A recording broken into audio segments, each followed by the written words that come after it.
I have very coily hair that has a hard time holding on to moisture, and I deal with frizz a lot. My hair is sectioned in two today because I wanted to show you guys the new S24 Rapid Recovery Hair Mask. First off, the packaging, I am here for the gold accents. It looks so pretty on my vanity. But let's talk about the ingredients. It has coconut and macadamia oil, which is amazing for frizz.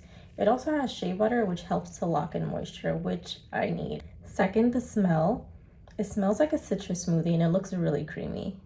It feels really rich and I love to take a big handful to make sure all my curls are coated.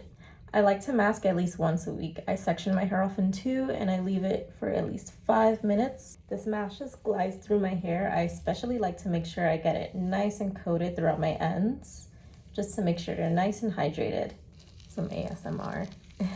Get it right here on my edges too, because those get real dry. I look super funny, but we are going to let this mask sit for 5 minutes, rinse, style, and I'll be right back.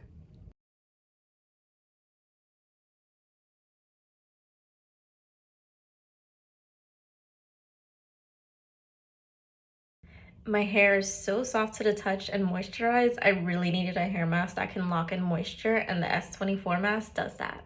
My best friend literally commented on how shiny my curls look, and it just opened up that conversation on how important it is to find the perfect products for you. When my hair is dry, I just don't feel confident, but now I feel like I can go out and just wear my curls out and feel beautiful.